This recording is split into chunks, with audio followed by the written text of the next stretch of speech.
నమస్కారం కేసీటీవీ వార్తలకు స్వాగతం. ముందుగా హెడ్లైన్స్. ప్రతి జిల్లాలో ఈ వ్యర్థాల రీసైక్లింగ్ యూనిట్లు ఏర్పాటు చేస్తాం. Deputy CM Pawan Kalyan.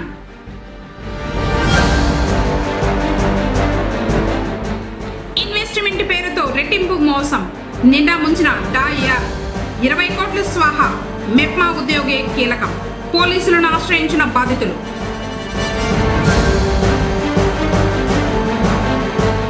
నాగబాబును కలిసిన జనసేన నాయకులు.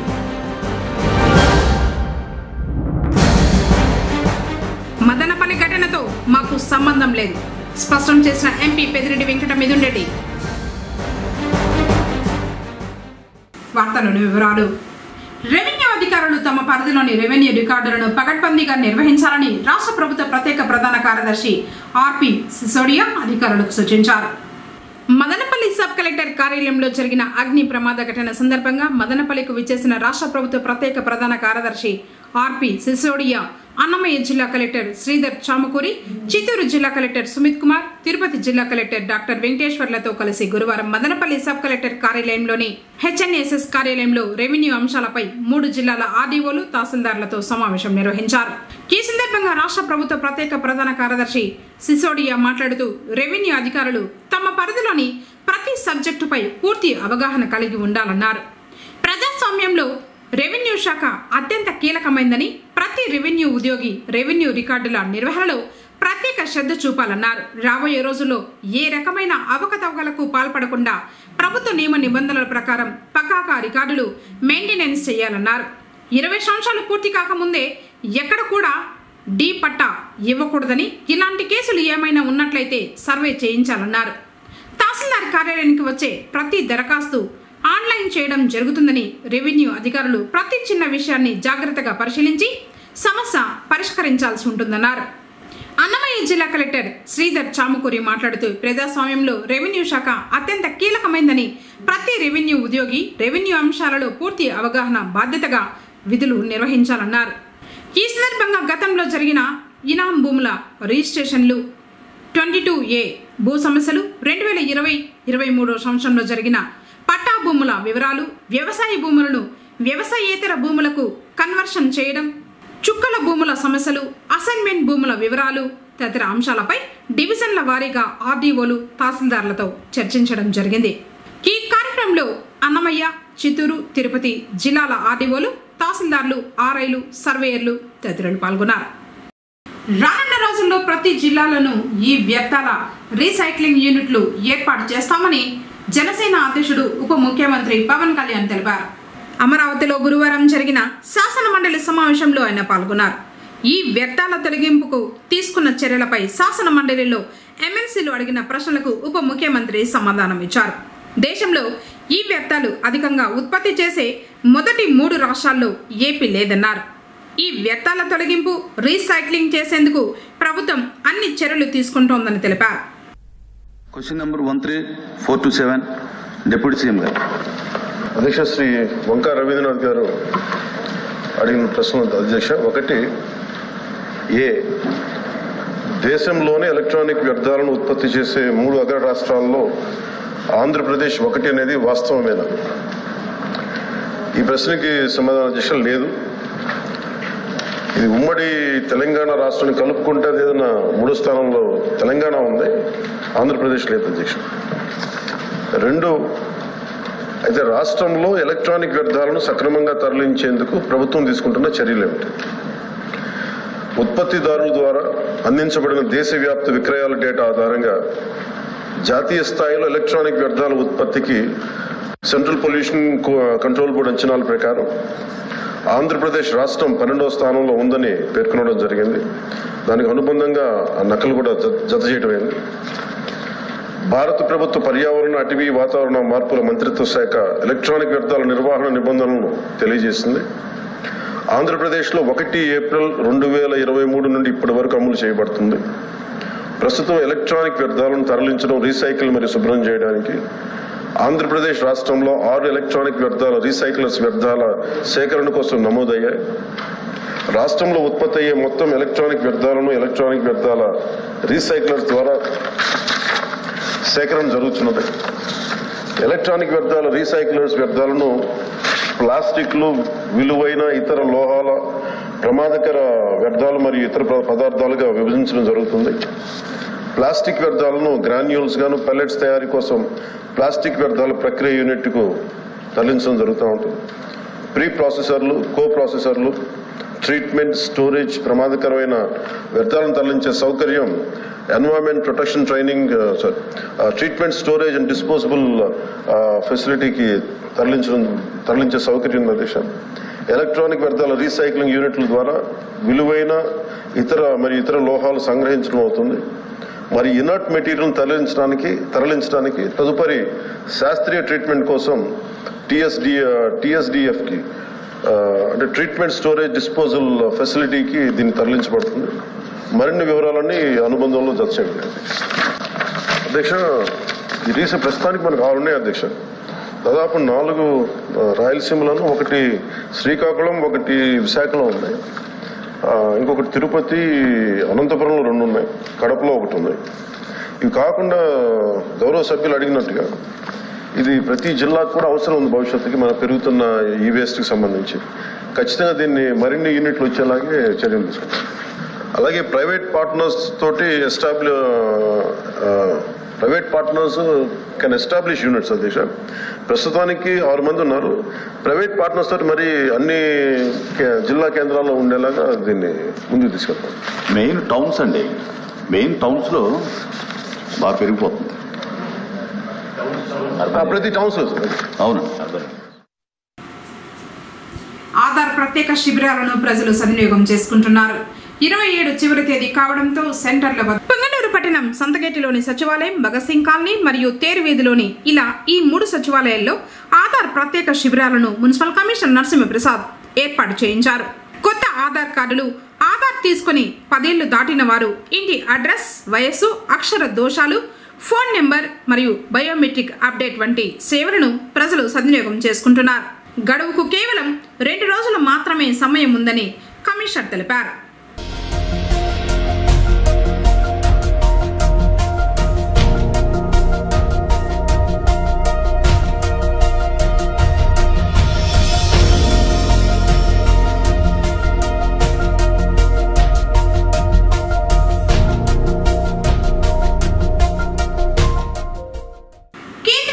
ప్రవేశపెట్టిన బడ్జెట్ వికసిత్ భారత్ సాకారం వైపు పయనిస్తోందని బీజేపీ నాయకులు అభిప్రాయాన్ని వ్యక్తం చేశారు. గురువారం పొంగనూరు పట్టణంలో సమావేశం నిర్వహించి రాజంపేట పార్లమెంట్ జిల్లా ఉపాధ్యక్షులు అయూబ్ ఖాన్, ఎస్సీ మోర్చా అధ్యక్షులు నరసింహులు మాట్లాడారు. 2024-25 వార్షిక బడ్జెట్ మధ్యతరగతి వర్గాల ఆకాంక్షలు, వ్యవసాయ రంగంలో ఉత్పాదకత, ఉద్యోగ కల్పనతో పాటు అన్ని రంగాలకు ప్రయోజనం చేకూర్చేలా సంస్కరణలను ప్రాధాన్యంగా తీసుకుని కేంద్ర ఆర్థిక మంత్రి నిర్మలా సీతారామన్ ప్రకటించడం శుభ పరిణామమన్నారు. ముఖ్యంగా ఆంధ్ర రాష్ట్రానికి నిధులు కేటాయింపు హర్షణీయమన్నారు. కేంద్ర బడ్జెట్ ని సంతోషంగా ఒక పండగ మాదిరి చేసుకోవాలి. ముఖ్యంగా గత ప్రభుత్వంలో సెంట్రల్ నుంచి వచ్చిన నిధుల్ని, అంటే మైనార్టీ నిధుల్ని వైఎస్ఆర్సీపీ పార్టీ వాళ్ళు దుర్లభం చేసి మైనార్టీలకు అందకుండా చేశారు. ఈ సంవత్సరం బడ్జెట్లో సెంట్రల్ ప్రభుత్వం పెద్దపీట వేసింది. దీన్ని మనము సద్వినియోగం చేసుకోవాలి. ముఖ్యంగా ముద్రా లోన్ యోజన 10 లక్షల నుంచి 20 లక్షల వరకు పెంచారు. ముద్రా లోన్ యోజన దీనికి సెక్యూరిటీ లేకుండా ప్రతి ఒక్కరికి 5 లక్షల నుంచి ఇస్తారు. కానీ మైనార్టీలో దీన్ని సద్వినియోగం చేసుకోవాలి. మీరు ఇంట్రెస్ట్ ఇప్పుడు ఒక వ్యక్తి దగ్గర 10,000 తీసుకుని వాడు 1000 రూపాయలు కట్ చేసుకుని 9,000 మీరు కడతారు. దాని ఇంట్రెస్ట్ ఎంత పడతారు? ప్రతిరోజు మీరు కడతారు కదా. దాన్ని వదిలేసి ఈ ముద్రా లోన్ యోజన మీరు తీసుకుంటే మీకు బెనిఫిట్ ఉంటుంది. ఒకవేళ బ్యాంక్ వాళ్ళు మీరు ఇవ్వకపోతే మమ్మల్ని సంప్రదించండి, మేము పోరాడి మీకు తీసిస్తాము. డైలీ కట్టుకోండి, మంత్లీ కట్టుకోండి, మీకు లాభం అవుతుంది. 5 లక్షల నుంచి 20 లక్షల వరకు ఇచ్చేదానికి సిద్ధంగా ఉన్నారు బ్యాంక్ వాళ్ళు. దీన్ని మీరు సద్వినియోగం చేసుకుంటారని చెప్పి పున్నూరు వాళ్ళకి సద్వినియోగంగా నేను విన్నవించుకుంటున్నాను. ధన్యవాదాలు. అన్ని రంగాల్లో కూడా ఈరోజు మోడీ గారి ఆధ్వర్యంలో భారతదేశం సబ్కా వికాస్ అనే నినాదం అనేది ఈరోజు దేశంలో అమలు అవుతూ ఉంది. ఈ అమలులో భాగంగానే ఈరోజు బడ్జెట్లో కూడా ఆంధ్రప్రదేశ్ కూడా అనేక కార్యక్రమాలకు ఎక్కువగా నిధులు ఇచ్చింది. 2005 గాను 3,83,24,24 రూపాయలు ఈరోజు మైనార్టీలకు దేశంలో ప్రవేశపెట్టే బడ్జెట్లు కేటాయించడం జరిగింది. ఈ బడ్జెట్లో కానీ మైనార్టీలకు యువత అదేవిధంగా నిరుద్యోగులు అనేక రంగాల్లో ఈరోజు ముందుకు పోయేదానికి బడ్జెట్ ఉపయోగపడతాయని చెప్పేసి మేము భావిస్తూ ఉన్నాం. ఈరోజు ముస్లింలు కూడా ఆలోచించాలి. బీజేపీ అంటే ఏదో ముస్లింలకు వ్యతిరేకము అనే భావన తొలగించుకోవాలని చెప్పేసి బీజేపీగా మేము కోరుతా ఉన్నాం. ఎందుకంటే ఈరోజు మైనార్టీలకు మేమేం వ్యతిరేకం కాదు. మైనార్టీలను ఈ దేశం నుంచి వెళ్ళిపోమని చెప్పడం లేదు. దేశంలో మనం కూడా భారత పౌరులుగానే మనం ఉన్నాం. భారతదేశంలో అమలవుతున్నటువంటి సంక్షేమ కార్యక్రమాలు కూడా మనం పొందుతూ ఉన్నాం. కాబట్టి ఈ దేశాన్ని గౌరవించాలి, ఈ దేశ ప్రధాని గౌరవించాలి. కాబట్టి మైనార్టీలు కూడా ఈరోజు ఆలోచన చేసుకొని తిరుమల శ్రీవారిని గురువారం విఐపి విరామ సమయంలో మైసూరు మహారాణి ప్రమోదాదేవి మరియు మేఘాలయ ప్రధాన న్యాయమూర్తి వైద్యనాథన్ దర్శించుకున్నారు.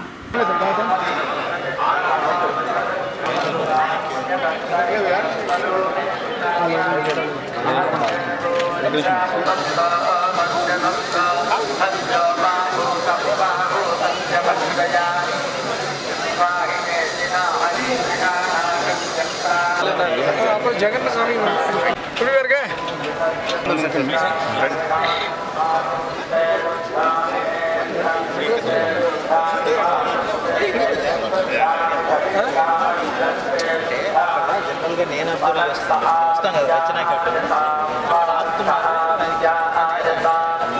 మదనపల్లి సబ్ కలెక్టర్ కార్యాలయంలో జరిగిన అగ్ని ప్రమాద ఘటనతో తమకు ఎలాంటి సంబంధం లేదని ఎంపీ పెద్దిరెడ్డి వెంకట మిథున్ రెడ్డి స్పష్టం చేశారు. ఈ సందర్భంగా ఆయన మాట్లాడుతూ మా వ్యక్తిగత ఇమేజ్ దెబ్బతీసేలా కుట్ర చేస్తున్నారు. మా ఆస్తుల వివరాలన్నీ ఎన్నికల అఫిడవిట్లోనే ఉన్నాయి. మేము ఎవరి దగ్గర ఎన్నికల ఫండ్ తీసుకోలేదు. నిరూపిస్తే రాజకీయాల నుంచి తప్పుకుంటామని ఎంపీ చెప్పారు. మమ్మల్ని ఉద్దేశించి రకరకాల వార్తలు ప్రచురిస్తున్నారు. నేను ఒకటే అడుగుతా ఉన్నాను, నా అఫిడవిట్లో కానీ లేకపోతే మా తల్లిదండ్రుల అఫిడవిట్లో కానీ లేకపోతే మా భార్య అఫిడవిట్లో కానీ అన్నీ కూడా వివరంగా ఎక్కడైతే మేము తీసుకున్న ప్రాపర్టీస్ అన్నీ కూడా వివరంగా ఉన్నాయి. ఇవన్నీ కూడా ప్రైవేట్ వ్యక్తుల దగ్గర నుంచి తీసుకున్న ప్రాపర్టీసే. ఈ ఘటన గురించి నిజాలు రావాలని చెప్పి కూడా ప్రభుత్వం తరపు నుంచి కూడా ఈ ఘటన గురించి నిజాలు చెప్పాలని చెప్పి కూడా నేనే డిమాండ్ చేస్తూ ఉన్నాను.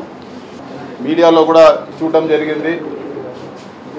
అనురాగ్ అని చెప్పి ఒక అనుమానితుడిని కస్టడీలోకి తీసుకున్నారని చెప్పి కూడా వాళ్ళ పేరెంట్స్ కూడా అతను వాళ్ళ ఫ్యామిలీ అంతా కూడా మేము తెలుగుదేశం నాయకులు, మేము తెలుగుదేశం పార్టీకి సంబంధించిన వాళ్ళు, మా పిల్లోని అనవసరంగా పట్టుకున్నారని చెప్పి కూడా మాట్లాడుతున్నారని చెప్పి కూడా మీడియాలో కూడా చూడడం జరిగింది. ఇవన్నీ కూడా నిజాలు బయట రావాల్సి ఉంది. నేను ఇంకొకటి కూడా మీడియా మిత్రులను కానీ అందరిని కూడా నేను మనవి చేసేసామంటే ఇవన్నీ కూడా వ్యక్తిగత ఆరోపణలు. ఒక వ్యక్తిగత ఆరోపణ చేసే ముందు మీరు మా వివరణ కోరితే ఖచ్చితంగా మా వివరణ కూడా తీసుకొని ఇదో ఈ విధంగా ఆరోపణ ఉందంటే మా వివరణ కూడా మేము చెప్తాము. దయచేసి రెండు కూడా మీరు చూసి నిజాలు మీరు వేయాలని చెప్పి కూడా నేను కోరుతా ఉన్నాను. రాజకీయ ఆరోపణలు ఉంటే పర్వాలేదు, వ్యక్తిగత ఆరోపణలు వచ్చినప్పుడు ఖచ్చితంగా మేము వివరణ ఇచ్చేదానికి సిద్ధం. 30 సంవత్సరాలుగా వ్యాపారం చేస్తా ఉన్నాము. ప్రతి ఒక్కటి కూడా ఇన్కమ్ ట్యాక్స్ డిపార్ట్మెంట్లో ఉంది. ప్రతి ఒక్క అసెట్ మాకు ఏదైతే ఉందో అవన్నీ కూడా ఈరోజు మీకు అఫిడవిట్లో ప్రతి ఒక్కటి కూడా అన్ని చేర్చడం జరిగింది.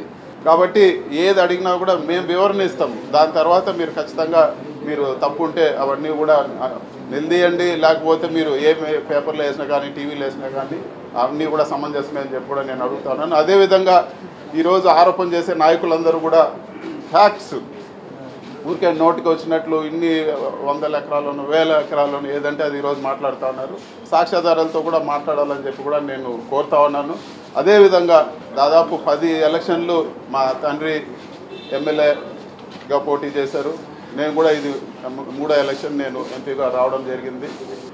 ఏ ఒక్కరు ఈ 10 ఎలక్షన్లు అధికారంలో ఉండి లేకపోని ఏ పరిస్థితుల్లో ఉండి ఏ ఒక్కరైనా కానీ ఎవరైనా కానీ ₹1 మేము ఎలక్షన్ ఫండ్ ఇచ్చినామనో లేకపోతే ఎలక్షన్ పేరు చెప్పి మా దగ్గర ₹1 తీసుకున్నారని చెప్పో ఎక్కడన్నా నిరూపిస్తే కూడా ఈ రోజు నుంచి రాజకీయాలు వదిలేదని కూడా నేను సిద్ధమని చెప్పి కూడా చెప్తాను. నేను ఈ ఎలక్షనే కాదు 10 ఎలక్షన్లు మా నాన్నగారు పోటీ చేసినారు. ఏ ఎలక్షన్లో అయినా కానీ ఎవరైనా కానీ మా పార్టీ కానీ బయట పార్టీ కానీ ₹1 ఎలక్షన్ ఫండ్ ఎవరి దగ్గర ₹1 ఎలక్షన్ ఫండ్ తీసుకొని కూడా మేము పోటీ చేసింది కూడా లేదని చెప్పి కూడా నేను తెలియజేస్తా ఉన్నాను.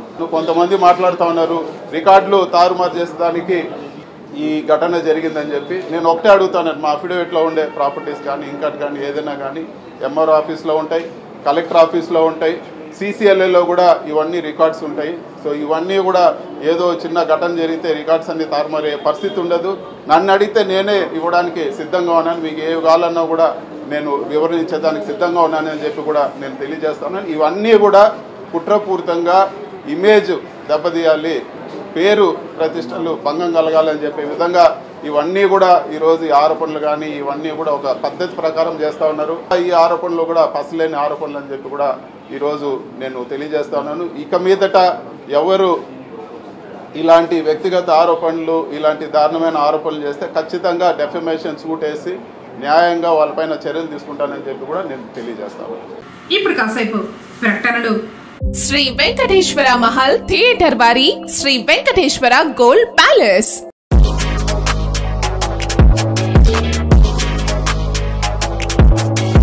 ఎప్పటికప్పుడు అప్డేటెడ్ డిజైన్స్ మా దగ్గర లభించును. 916 hallmark polki jewellery, antique jewellery, less weight collections, Italian rose gold jewellery, అలాగే బాంబే యాంటిక్స్ అన్ని రకములు మీకు తొందరగా నచ్చే విధంగా సెలెక్షన్స్ ఉంటాయి. ఎంతో రీజనబుల్ ప్రైజెస్ తో మీకు లభిస్తాయి. ఒక్కసారి ఎస్వి గోల్డ్ ప్యాలెస్ కు విచ్చేయండి. లేటెస్ట్ అప్డేట్స్ ను చూడండి. ఇంకా ముస్లిమ్స్ కు కావాల్సిన డిజైన్స్, అన్ని రకముల వెండి వస్తువులు హాల్ మార్క్ కలిగి ఉంటాయి. అలాగే మా వద్ద కనకధార గోల్డ్ స్కీమ్ ఉంది. ఈ స్కీమ్ లో చేరిన వారికి తరుగు మరియు తయారీ కూలీ లేకుండా నగలు తీసుకోవడానికి సహాయపడుతుంది. కేవలం GST 3% వర్తిస్తుంది.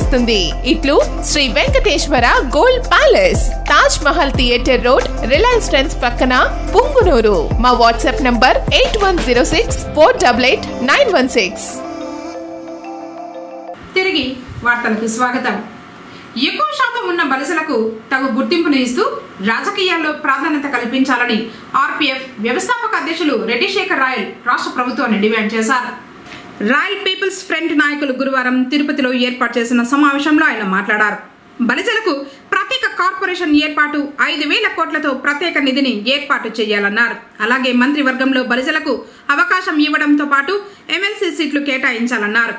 స్థానిక ఎన్నికల్లో ప్రాధాన్యత కల్పించాలని, కాపు కార్పొరేషన్ చైర్మన్ పదవి రాయలసీమ ప్రాంత బలిజలకు ఇవ్వాలని డిమాండ్ చేశారు. అలాగే బలిజ, కాపు, తెలగ ఒంటరి రిజర్వేషన్ పునరుద్ధరించాలని కోరారు. కార్యక్రమంలో వెంకటరమణ, వేణు రాయల్, జనార్దన్ రాయల్, పూల హేమంత్ రాయల్, శ్రీకాంత్ తదితరులు పాల్గొన్నారు. జై బలిజ, జై బలిజ, జై RPF, జై RPF, జై RPF, జై RPF, జై బలిజ, జై కృష్ణదేవరాయ, జై కృష్ణదేవరాయ, జై RPF, జై RPF, జై కృష్ణదేవరాయ, జై బలిజ, జై బలిజ, జై RPF. తక్కువ పెట్టుబడితో ఎక్కువ లాభం వస్తుందని ఆశపడ్డారు. ఒకరిని చూసి మరికొందరు క్యూ కట్టారు. కొద్ది రోజులకే లాభం మరింత పెంచుతామని ప్రకటించారు. ఇంకేముంది, నగలమ్ముకొని మరీ ఇన్వెస్ట్ చేశారు. రోజు రోజుకు లాభాన్ని పొందుతూ సంబరపడ్డారు. చివరకు ఆన్లైన్లో యాప్ కనిపించకపోవడంతో మోసపోయామని బోరుమంటున్నారు. ఇలా ఒక్కొక్కరు 5,000 రూపాయల నుండి లక్షల వరకు యాప్లో పెట్టారు. పలమనేరులో ఈ ఘరానా మోసం గురువారం బయటపడింది. డా యాప్లో పెట్టుబడి పెడితే 40 రోజులకే 10 రెట్లు ఆదాయం వస్తుందని ప్రచారం చేయడంతో పెద్ద మొత్తంలో పెట్టుబడి పెట్టారు.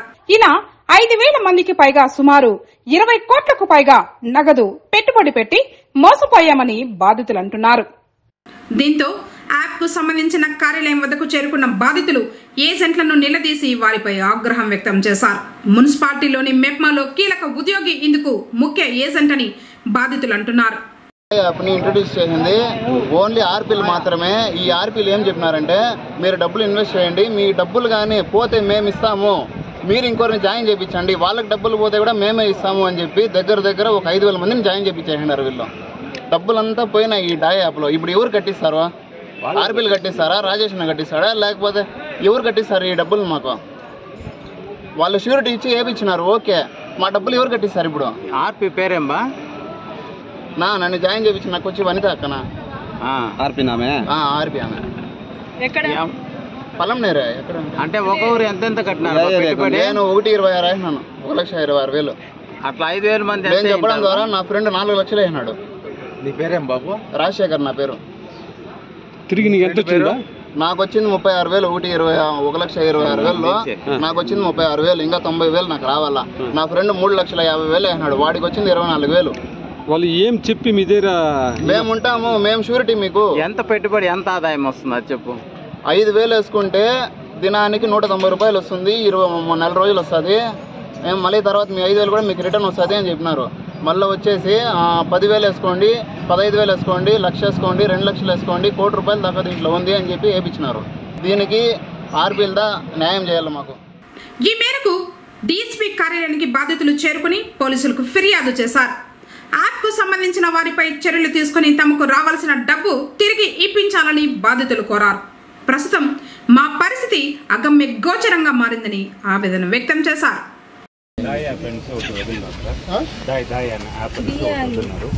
దాంట్లో ఇన్వెస్ట్ చేసుకుంటే డబ్బులు ఇన్వెస్ట్ వస్తుంది, ఇన్కమ్ వస్తుంది చెప్పారు. దాంట్లో ఇద్దరు మెయిన్ హెడ్లు అనమాట. పలంనేరు వాళ్ళే.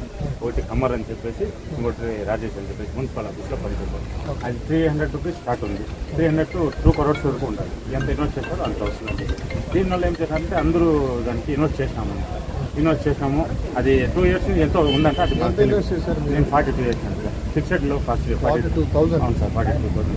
నా వెహికల్ ఉంటే నా వెహికల్ ఫోటో పెట్టేసి 42,000 పల్సర్ నాకు షోరూమ్ ఉంది. అది ఫిక్స్డ్ లైసెన్స్ 15 days. కరెక్ట్గా 15 days అయిందో లేదో మొత్తం టోటల్ కంప్లీట్ చేశాను. మొత్తం అదే యాపిల్ లేకుండా అయిపోయింది. ఇప్పుడు మీకు 42,000 దాంట్లో వేస్తే ఎంత వస్తుందని చెప్పారు? 89 మొత్తం టోటల్ కలిపి 89 చిల్లర వస్తుందని చెప్పారు. కానీ మీకు ఏమైనా రాసిచ్చారా? ఏం రాసి ఎట్లా మీరు నీవు ఎంతో ఆశపడి ఏదో పెట్టావు, మరి కనీసం దానికి ఏమి గ్యారంటీ, దానికి ఎవరు చెప్తున్నారని కనుక్కున్నావా? కనుక్కోలే. అట్లా మీరంతా ఎంతమంది పెట్టారమ్మా? ఏమేమి పెట్టారు? మిగతా వాళ్ళు ఎవరెవరు ఎంతమంది పెట్టారు డబ్బులు? 75,000 పెట్టారు. మీరు ఎంత పెట్టారు? ఏం పని చేస్తారమ్మా? సార్ నేను ఇంట్లోనే ఉంటాను సార్. లోన్ వస్తే అమౌంట్ మా ఆర్పీ చెప్పినారనేసి పెట్టినాం సార్.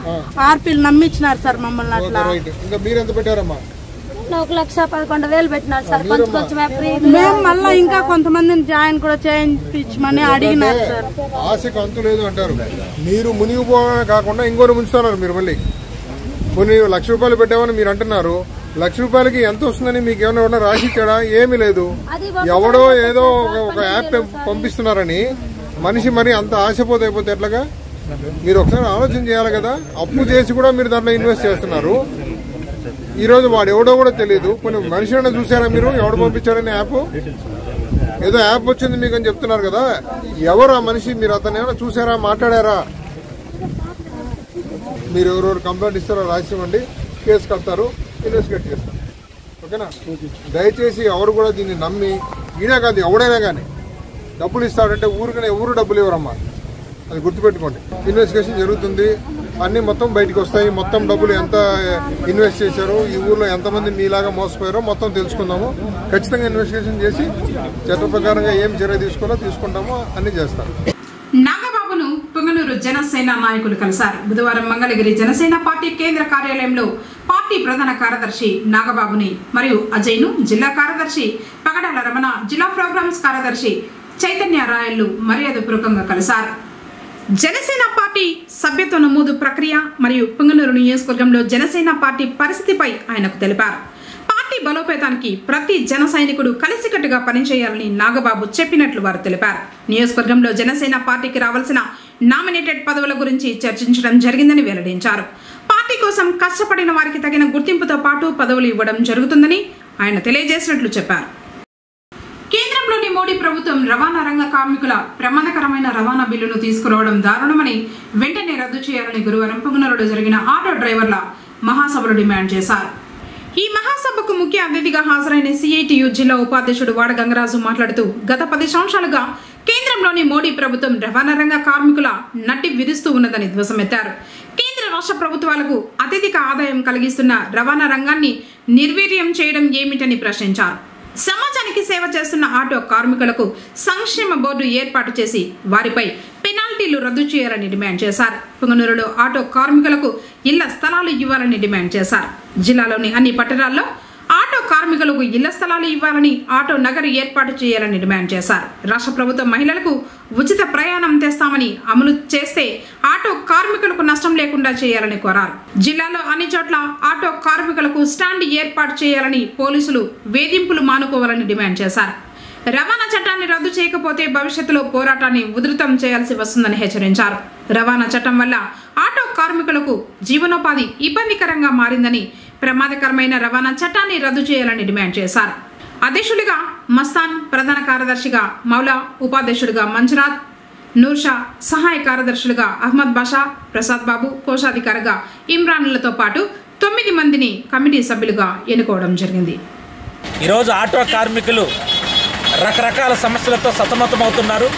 ఒక్కొక్క కేంద్రంలోని మోడీ ప్రభుత్వం రవాణా రంగంలో సంస్కరణలు తీసుకురావడం వలన ఈరోజు రవాణా కార్మికుల్లో కీలక పాత్ర పోషిస్తున్న ఆటో కార్మికులు ఈరోజు వాళ్ళ ఆటో తోలే పరిస్థితి లేకుండా వాళ్ళ ఉపాధిని దెబ్బతీసే పరిస్థితుల్లో కేంద్రంలోని మోడీ ప్రభుత్వం ఈ సంస్కరణలు తీసుకొచ్చింది. ఈ సంస్కరణలకు వ్యతిరేకంగా భారీ పెనాల్టీలు వేస్తున్నారు. 1000 రూపాయల దగ్గర నుంచి 10 లక్షల వరకు ఈరోజు పెనాల్టీలు వేసే పరిస్థితి చట్టం తీసుకొచ్చింది. ఆ సంస్కరణలు ఈరోజు ఆటోనే 3 లక్షలు 4 లక్షలు వాల్యూ చేయదు. అలాంటి ఆటో తోలే కార్మికుల పైన 10 లక్షల రూపాయలు పెనాల్టీలు వేస్తే ఏ పద్ధతిలో వాళ్ళు ఆటో తోలుతారో అని చెప్పని ఈరోజు కేంద్ర ప్రభుత్వాన్ని ప్రశ్నిస్తున్నాం. మేము సిఐటిగా ఒకటి కేంద్ర ప్రభుత్వానికి చెప్తున్నాం. ఈరోజు ఆటో కార్మికులు ఈ సమాజానికి చాలా సేవ చేస్తున్నారు. ఈరోజు అర్ధరాత్రుల్లో కూడా ఎవరికైనా అనారోగ్య సమస్యలు వస్తే వాళ్ళు వెంటనే ఆసుపత్రులకు తీసుకెళ్లే పరిస్థితి ఈరోజు ఆటో కార్మికులు చూస్తున్నారు. ఇందులో గ్రామీణ ప్రాంతాల్లో ప్రభుత్వాలు ఈరోజు రవాణా మార్గం కల్పించలేని రూట్లలో ఈరోజు ఆటో కార్మికులు రవాణా మార్గాన్ని కల్పిస్తున్నారు. అలాంటి సేవ చేస్తున్న ఆటో కార్మికులకి సమగ్ర చట్టం 2008లో ఆటో కార్మికులకు సమగ్ర చట్టం చేయాలని చెప్పి ఒక చట్టం ఉన్నప్పటికీ కూడా కేంద్ర ప్రభుత్వం నిర్లక్ష్యం చేస్తూ ఆటో కార్మికుల ఉపాధిని దెబ్బతీసే పరిస్థితి ఉంది.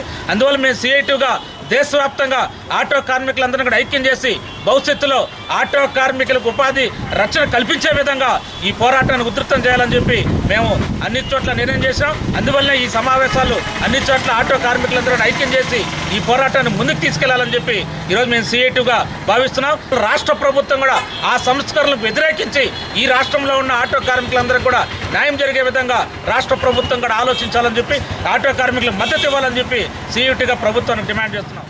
2వ ఘాట్ రోడ్లో పెను ప్రమాదం తప్పింది. తిరుమల నుంచి తిరుపతి వెళ్తున్న ఫుల్ లోడెడ్ లారీ బోల్తా కొట్టింది. వాహన చక్రాలు వాహనం నుంచి వేరవ్వడంతో ఒకసారిగా లారీ బోల్తా పడింది. ఘటనలో లారీ డ్రైవర్కు తీవ్రంగా గాయాలయ్యాయి. ప్రమాద సమయంలో మరే వాహనం దరిదాపుల్లో లేకపోవడంతో పెను ప్రమాదం తప్పింది. అర్ధరాత్రి సమయాల్లో భారీ వాహనాలను 2వ ఘాట్ రోడ్డు నుంచి తిరుపతికి అనుమతిస్తోంది టీటీడీ.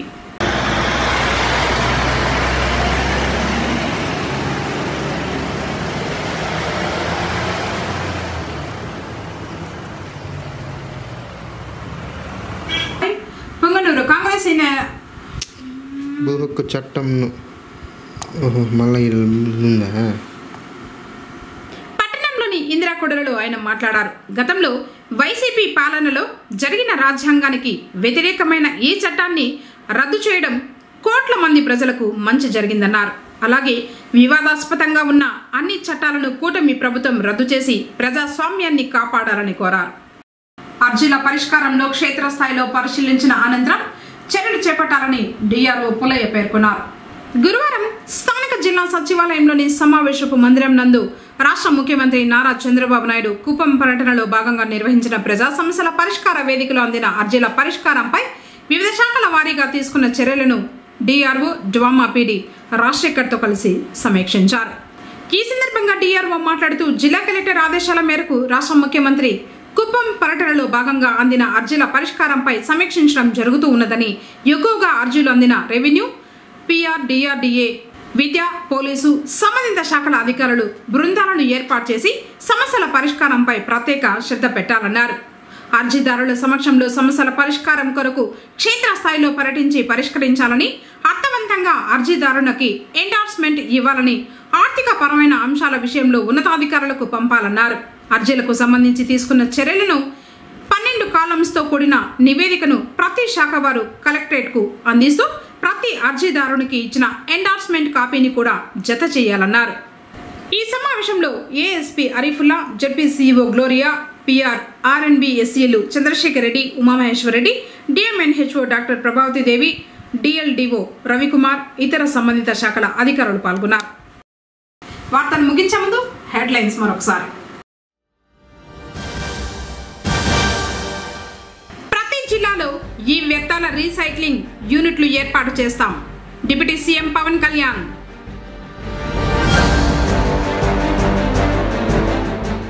ఇన్వెస్ట్మెంట్ పేరుతో రెట్టింపు మోసం, నిండా ముంచిన డాయర్, 20 కోట్లు స్వాహా. మెప్మా ఉద్యోగే కీలకం, పోలీసులను ఆశ్రయించిన బాధితులు.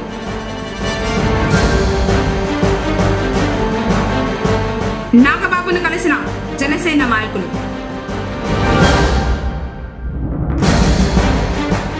మదనపల్లి ఘటనతో మాకు సంబంధం లేదు, స్పష్టం చేసిన ఎంపీ పెద్దిరెడ్డి వెంకట మిథున్. తిరిగి వార్తలతో మళ్ళీ కలుసుకుందాం. అందరికీ సెలవు, నమస్కారం.